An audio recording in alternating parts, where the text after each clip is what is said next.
Sa aming tatlo, mga sa Revision Diet, sa aming mga guro, kawani ng paalam, sa aming mga magulang, maging kapwa ko mag-aaral. Magandang hapon po sa ating lahat.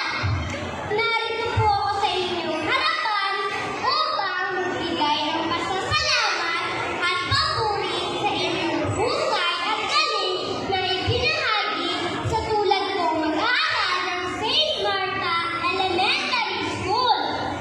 Maraming hamon ang naranasan ng ating bansa dahil sa nakalipas na pandemya, hindi tayo pinabayaan ng buong may kapal at ito'y ating nalagpasan.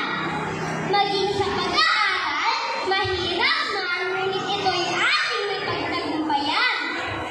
Ako po, bilang mag-aaral ng ikatlong baitang sa loob ng isang taon na pamamalagi sa silid-aralan, tunay na masasabi kong ito ay puno ng saya, pagtitiyaga at pagpupursige upang makamit ang dunong at kahusayan sa ating pag-aaral.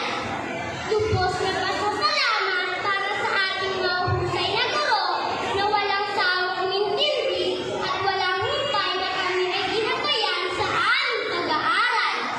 Maraming salamat po para sa aming mga magulang na nakasuporta araw-araw sa aming pagpasok sa paaralan.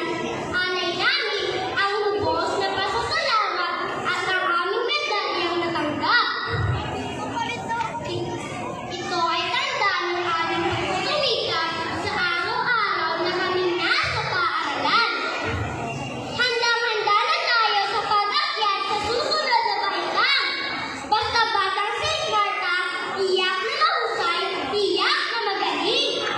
Ako po si Roslyn Blake Bantila Rosario, na nasa ikatlong baitang pangkat SSPS, Dama de Noche, sa pangunguna ng aking gurong tagapayo na si Teacher Jubilin A. Canales.